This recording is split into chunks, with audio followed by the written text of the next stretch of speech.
Hello students, hello friends, क्या हाल चाल है आप सबके।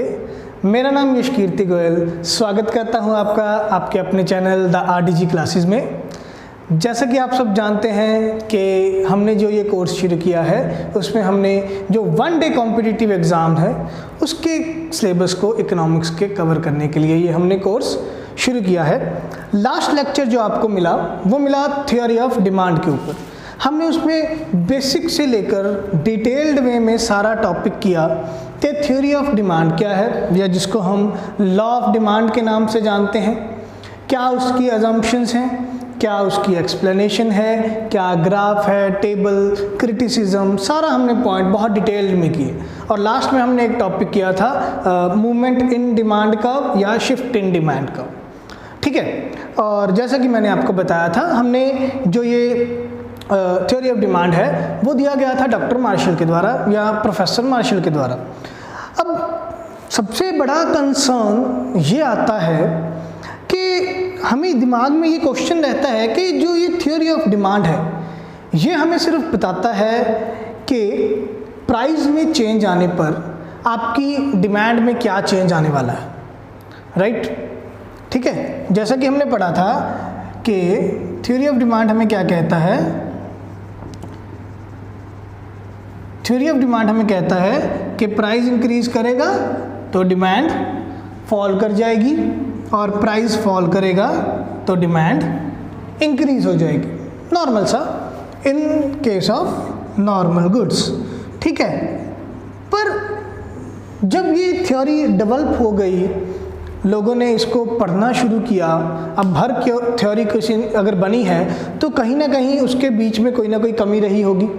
जैसे कि हम रिसर्च के टॉपिक्स में बात करते हैं कि कोई भी रिसर्चर जो है, हम ये मान के चलते हैं कि उसकी जो स्टडी है वो 100% कंप्लीट नहीं है, 100% वो सेटिस्फैक्शन नहीं प्रोवाइड करेगी रीडर्स को। तो 99.99% ये चांस है कि वो theory all over the world या ऑल ओवर द यूनिवर्स या किसी पर्टिकुलर किसी जगह पे अप्लाई हो जाए। पर 0.1% ऐसा चांस रहता है कि उसमें कोई ना कोई गड़बड़, कोई ना कोई पॉइंट ऐसा छूट गया हो। तो जब बाद में as a student of economics हम स्टडी करते हैं तो हम फिर एक क्रिटिकल पॉइंट ऑफ व्यू से देखेंगे कि इसमें ये चीज़ छूट गई है। ऐसा ही हुआ जब थ्योरी ऑफ डिमांड बन गया, मार्केट में आ गया, उसके बाद कुछ लोगों ने इसकी कमियां देखनी शुरू की कि कहाँ थ्योरी ऑफ डिमांड अप्लाई नहीं हो रहा। तो जैसा कि हमने गिफन गुड्स की बात की थी, वेबलेन गुड्स की बात की थी, तो वो हमने स्टडी किए थे। पर पॉइंट ये है कि कुछ इकोनॉमिस्ट थे, उन्होंने ये देखा कि जो थ्योरी ऑफ डिमांड है ये हमें ये तो बता रहा है कि प्राइस के चेंज होने से क्वांटिटी डिमांडेड में चेंज आ जाएगा, राइट।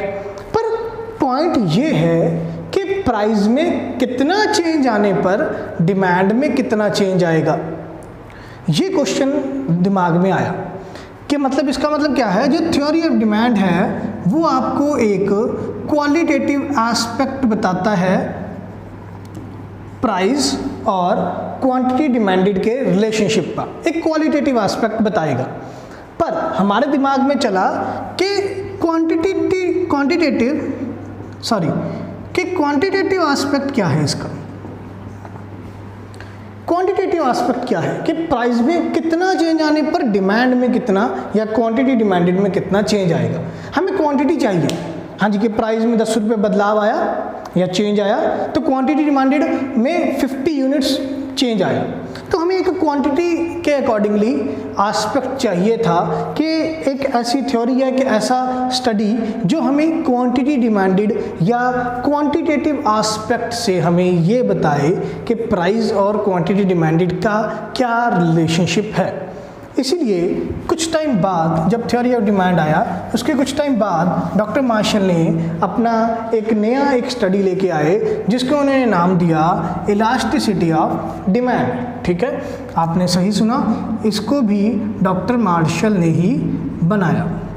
मतलब ये कंसेप्ट भी डॉक्टर मार्शल जी के द्वारा ही दिया गया, ठीक है। तो ये हमने एक सारा हिस्टोरिकल पर्सपेक्टिव सा देख लिया कि कैसे इलास्टिसिटी ऑफ डिमांड नाम के कंसेप्ट का ओरिजिन हुआ, डॉक्टर मार्शल द्वारा ही ये दिया गया। अब पॉइंट ये है कि इलास्टिसिटी ऑफ डिमांड क्या है, ठीक है। तो यही हमारा आज का लेक्चर है, यही हमारा टॉपिक है, that is elasticity of demand. शुरू करते हैं बिना किसी देरी के, इलास्टिसिटी ऑफ डिमांड। ठीक है, पॉइंट है कि हमने वर्ड समझना है इलास्टिसिटी। इलास्टिसिटी, इलास्टिसिटी का हम अगर डिक्शनरी मीनिंग देखें तो ये इलास्टिक वर्ड से लिया गया, इलास्टिक वर्ड से लिया गया, जिसका हिंदी या पंजाबी में क्या मीनिंग है, लचकीला, इलास्टिक। ठीक है, तो इसका क्या मीनिंग है, लचकीला। पर पॉइंट ये है कि इकोनॉमिक्स की लैंग्वेज में इलास्टिसिटी का क्या मीनिंग है। इकोनॉमिक्स की लैंग्वेज में इलास्टिसिटी का मीनिंग है डिग्री ऑफ चेंज।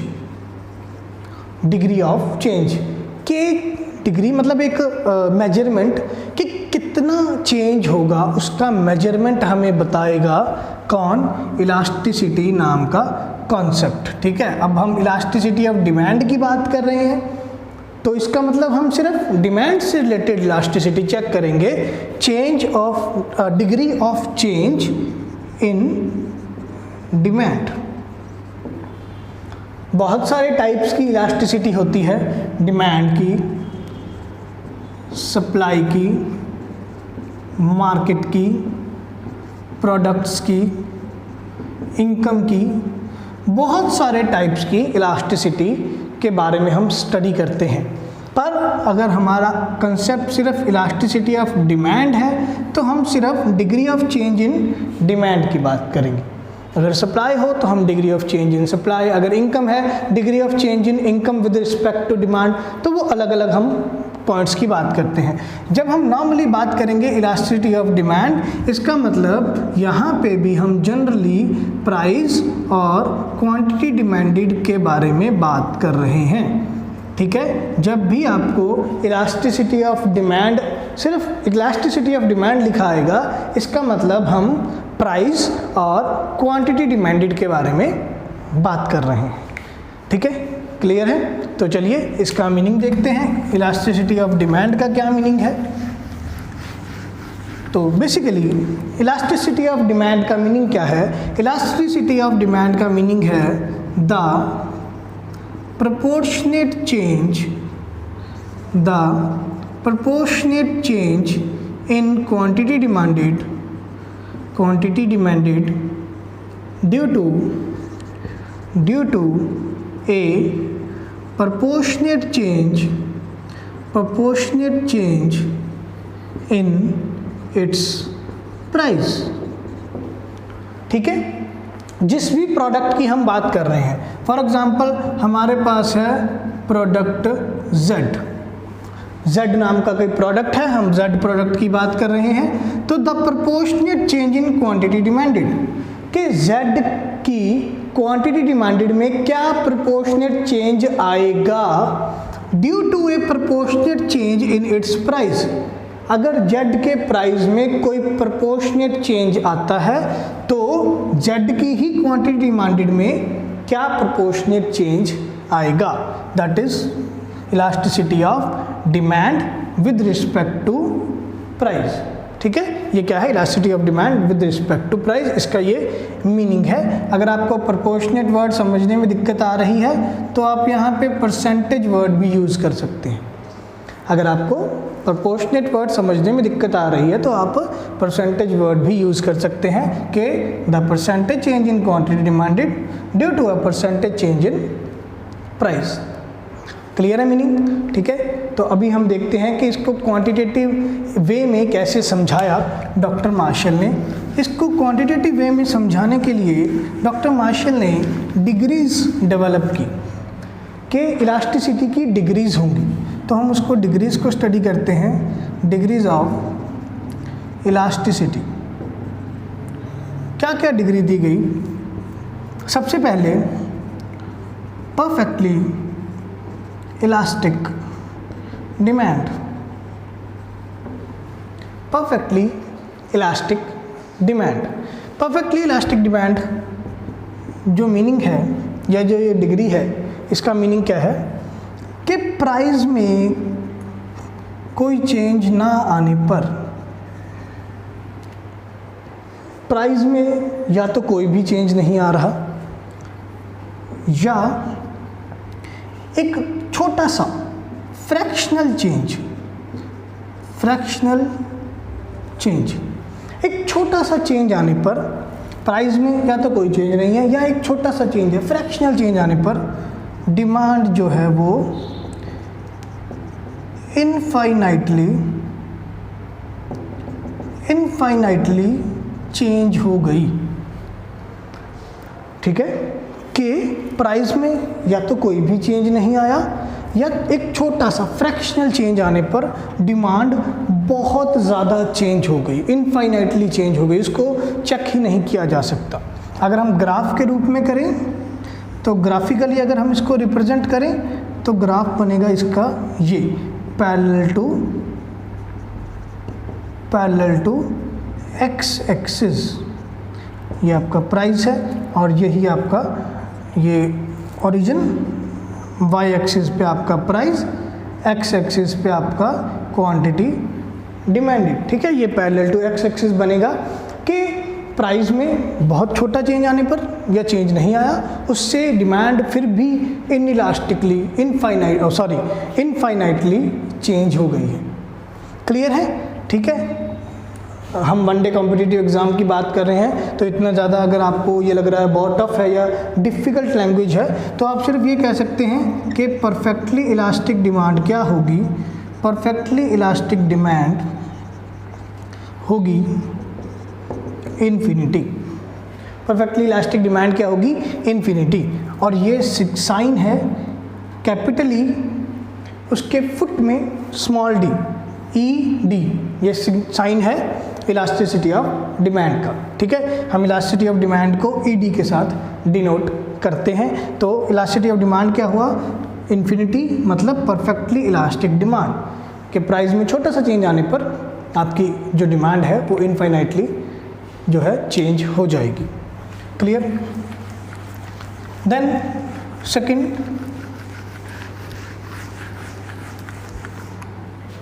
है आपकी परफेक्टली इनइलास्टिक डिमांड।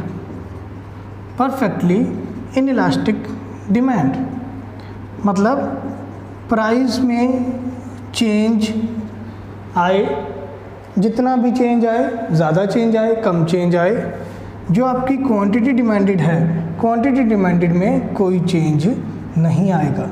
ये इनइलास्टिक है, मतलब जो आपकी डिमांड है वो लचकीली नहीं है, उसका डिग्री ऑफ चेंज नहीं है।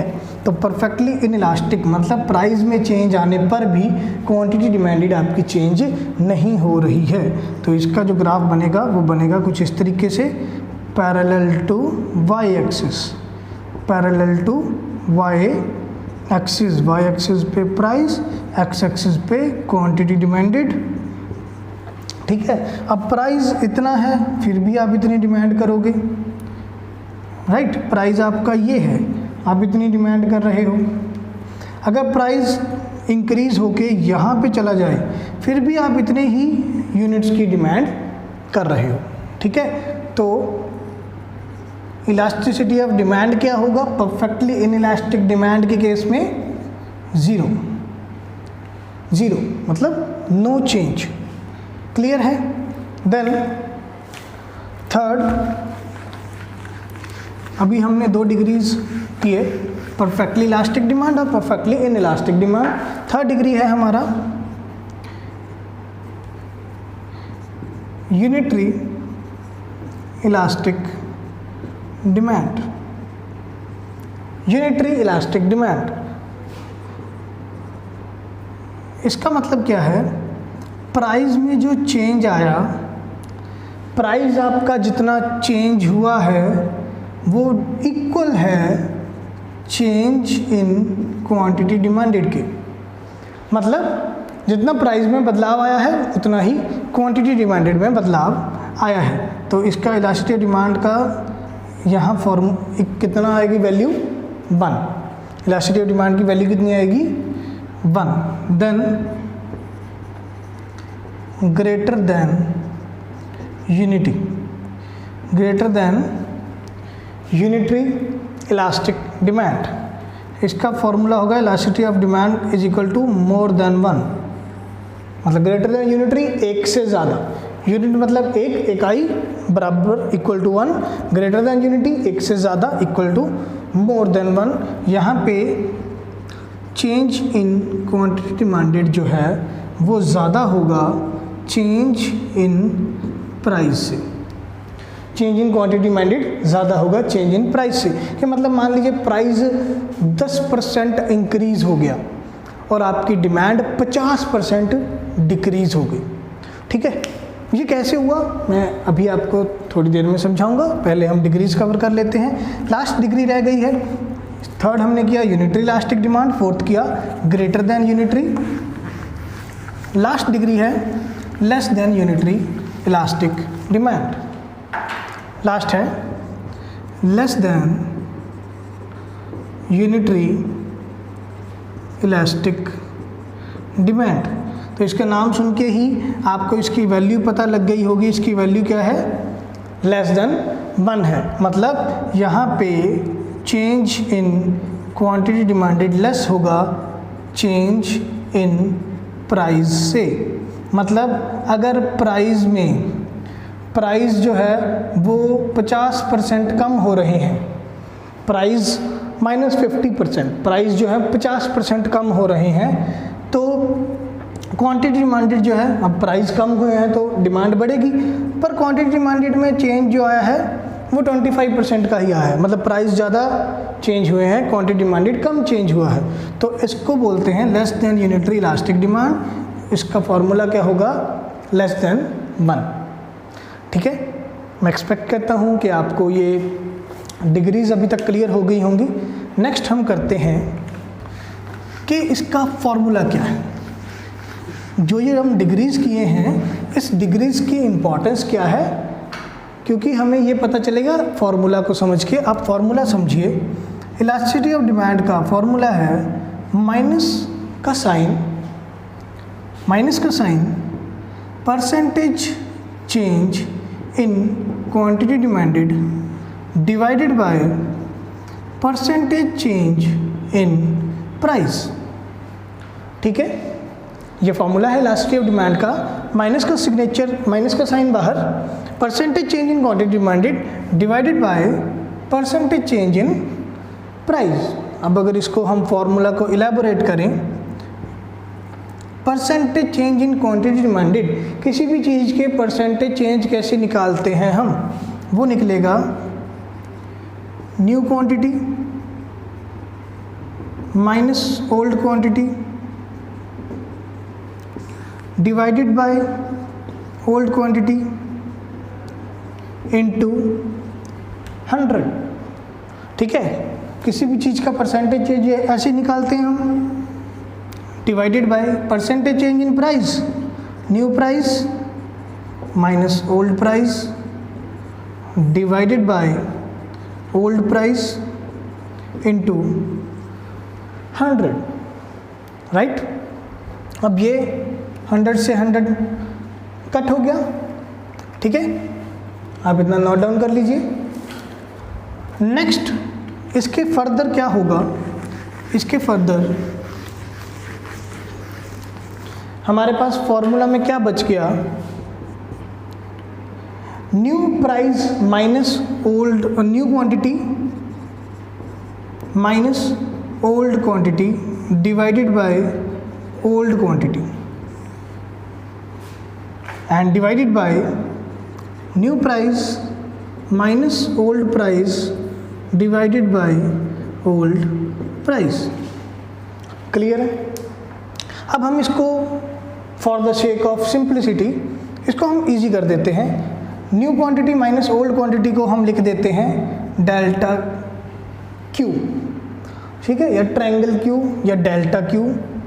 ओल्ड क्वांटिटी को हम लिख देते हैं Q. Right, new price minus old price को हम लिख देते हैं delta P, that is changed price over old price, that is P. Clear है। तो हमारे पास अभी फॉर्मूला क्या बच गया, हमारे पास फॉर्मूला क्या बच गया, माइनस का sign delta Q by Q over delta P by P. अब मैथमेटिकली इसको सॉल्व करते हैं, हमारे पास क्या होगा, P by delta Q multiply by Q into delta P minus का साइन। क्लियर है। अब हम जो ये Q वाला पोर्शन है इनको इंटरचेंज कर देंगे, minus P by Q into delta Q by delta P। This is our final formula of elasticity of demand. यहाँ से हमें पता चलेगा कि हमारा डिग्री क्या है इलास्टिसिटी ऑफ डिमांड का। क्लियर है। इसको मैं आपको एक एग्जांपल के साथ समझाता हूँ। ये हमारा फाइनल फार्मूला है। मान लीजिए हम एग्जांपल लेते हैं कि प्रोडक्ट है हमारे पास Z, कोई Z प्रोडक्ट है, ठीक है।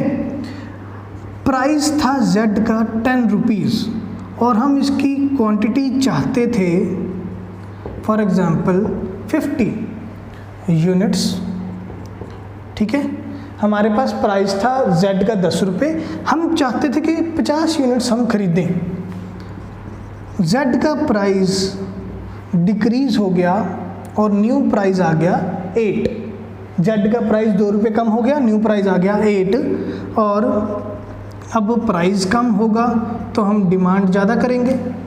यही हमने थ्योरी ऑफ डिमांड में पढ़ा है कि प्राइस कम हुआ तो डिमांड बढ़ेगी। तो प्राइस कम हो गया तो डिमांड हमने इंक्रीज़ कर दी। मान लीजिए डिमांड जो है वो बढ़ के हो गई फॉर एग्ज़ाम्पल 60 यूनिट्स। डिमांड कितनी हो गई? 60 यूनिट्स, ठीक है। अब इस फार्मूला के अकॉर्डिंग हम इसको सॉल्व करेंगे। चलिए हम इसको फार्मूला के अकॉर्डिंग सॉल्व करते हैं। फार्मूला क्या है हमारा? Minus P by Q into delta Q by delta P। P क्या है हमारा? ओल्ड प्राइस क्या है? 10। क्वांटिटी Q क्या है? ओल्ड क्वांटिटी कितनी है हमारी? 50 मल्टीप्लाई बाय डेल्टा Q मतलब चेंज इन क्वांटिटी में कितना चेंज आया? New quantity 60 minus old quantity, new quantity 60 minus old quantity 50, ठीक है। क्लियर है। और change in price new price minus old price, new price 8 minus old price 10, ठीक है। ये 0 से 0 कट गया। 1/5 इंटू 10 डिवाइडेड बाय -2, 8 माइनस 10 -2, ये माइनस से माइनस कट गया, 5 से ये गया 2 पे, ये 2 से 2 कट गया 1, तो हमारे पास आंसर क्या आ गया? 1। Elasticity of demand equal to 1। और मैंने अभी आपको डिग्रीज बताए हैं, तो elasticity of demand equal to 1 कितना होता है? कौन सी डिग्री है ये है यूनिटरी इलास्टिक डिमांड। ये यूनिटरी इलास्टिक डिमांड है, मतलब जितना प्राइस में चेंज आ रहा है उतना ही क्वांटिटी डिमांडेड में चेंज आ रहा है। अगर अब आप इसको क्रॉस चेक करना चाहते हैं तो ये भी हो जाएगा। ये भी करना बहुत इजी है। देखिए कैसे, प्राइस में कितना चेंज आया? -2। प्राइस में कितना चेंज आया? -2। और जो ये 2 है ये 10 का कितना परसेंटेज है? 2 10 का कितना परसेंटेज है? 20%। मतलब प्राइस में कितना चेंज आया? -20%, ठीक है। क्वांटिटी में कितना चेंज आया? 60 माइनस 50, क्वांटिटी में चेंज आया 10, ठीक है। और 10 50 क्या है हमारी? Old quantity. तो जो ये चेंज आया क्वांटिटी में दैट इज 10, तो ये 10 जो है ये 50 का कितना परसेंटेज है? ये भी 20% है, ठीक है। ये भी 20% है प्लस, तो इसका मतलब प्राइस में भी 20% चेंज आ रहा है, क्वांटिटी में भी 20% चेंज आ रहा है। इसीलिए हमने इसको क्या बोला? Unitary elastic demand. क्लियर है, ठीक है। तो ऐसे ये हमारा पॉइंट है। अब यहाँ पे अगर आपके दिमाग में ये क्वेश्चन आ रहा हो कि सर बार बार क्यों माइनस का सिग्नेचर ले रहे हैं? माइनस का साइन इसीलिए लेंगे हम क्योंकि प्राइस में और क्वांटिटी डिमांडेड में जो है एक नेगेटिव रिलेशनशिप है। प्राइस में और क्वांटिटी डिमांडेड में नेगेटिव रिलेशन है, या हम नेगेटिव रिलेशन को क्या बोलते हैं, इन्वर्स रिलेशनशिप। प्राइस में और क्वांटिटी डिमांडेड में इन्वर्स रिलेशनशिप है, ठीक है। मतलब प्राइस अगर बढ़ेगा तो डिमांड कम होगी, प्राइस कम होगा तो डिमांड बढ़ेगी, मतलब दोनों में से कोई एक चीज़ तो कम होगी, दोनों में से एक चीज़ माइनस में जाएगी। और उस माइनस को ख़त्म करने के लिए हमने यहाँ पे एक माइनस का सिग्नेचर लिया है, ताकि हमारा जो आंसर है वो पॉजिटिव आए, वो हमारा आंसर जो है वो प्लस में आए, पॉजिटिव आए। क्लियर है? तो ये था हमारा आज का लेक्चर इलास्टिसिटी ऑफ डिमांड को लेके। मैं आपको बता देता हूँ इसके क्वेश्चंस आपको थ्योरेटिकली भी आ सकते हैं, न्यूमेरिकली भी आ सकते हैं। ऐसा ज़रूरी नहीं है कि सिर्फ ही न्यूमेरिकल क्वेश्चन आएंगे, थ्योरेटिकल क्वेश्चन नहीं आएगा, ठीक है। कभी कभी सिर्फ मीनिंग बेस्ड क्वेश्चन आ जाता है, what do you mean by elasticity of demand, ठीक है। या सिर्फ फार्मूला का क्वेश्चन आ जाता है कि what is the formula, 4 option दिए होंगे, जो भी सही फार्मूला होगा वो सिलेक्ट कर दो। या न्यूमेरिकल क्वेश्चन आएगा, फार्मूला आपको पता है, जो भी आपको वैल्यूज़ दिए हों फार्मूला में पुट करो, आपका आंसर आ जाएगा। हाँ, कभी कभी वो ट्रिक खेल जाता है। ट्रिक क्या खेल जाता है कि क्वेश्चन में कभी पूछा होता है, या तो पूछते हैं value of elasticity of demand, या पूछते हैं degree of elasticity of demand, ठीक है। अब क्वेश्चन न्यूमेरिकल क्वेश्चन 2 तरीके से आ सकता है, या तो पूछेंगे value of elasticity of demand या degree of elasticity of demand. अगर तो पूछेंगे वो वैल्यू, अगर ये वाली जो हम एग्जांपल कर रहे थे इसका हम एग्जांपल लें तो यहाँ पे हमारा आंसर आया था 1। वैल्यू पूछी गई हो तो हमारा आंसर क्या होगा, 1। अगर डिग्री पूछी है, डिग्री कौन सी थी हमारी, यूनिटरी इलास्टिक। तो हमें क्वेश्चन में बहुत ध्यान से ये क्वेश्चन करना है कि आपसे क्वेश्चन पूछा क्या जा रहा है। क्वेश्चन में अगर आपसे वैल्यू पूछी जा रही है तो आप वैल्यू आंसर करोगे, अगर डिग्री पूछी जा रही है तो आप डिग्री आंसर करोगे, ठीक है।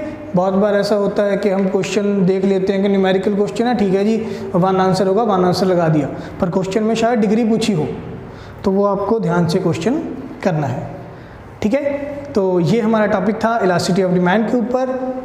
कुछ भी अगर आपको कोई पॉइंट ना क्लियर हुआ हो, आप कमेंट सेक्शन में कमेंट कीजिए, ठीक है। वीडियो को लाइक करना मत भूलिएगा, मेरे चैनल को सब्सक्राइब कीजिए, बेल आइकन को दबाइए, ताकि आपको मेरे लेक्चर से रिलेटेड, इकोनॉमिक्स के सब्जेक्ट से रिलेटेड जो भी लेटेस्ट इन्फॉर्मेशन है वो आपको आपकी नोटिफिकेशन पैनल में साथ के साथ दिखे जैसे ही कोई वीडियो अपलोड की जाए। और ज़्यादा से ज़्यादा शेयर कीजिए इस चैनल को, ताकि जितने भी स्टूडेंट्स हैं जिनको इकोनॉमिक्स टफ लगता है, हम उनको ईजी से ईजी वे में इकोनॉमिक्स समझा पाएँ और हमारी इकोनॉमिक्स की फैमिली में उनको ऐड कर पाएँ, ठीक है। मिलते हैं नेक्स्ट लेक्चर में, तब तक के लिए गुड बाय, टेक केयर।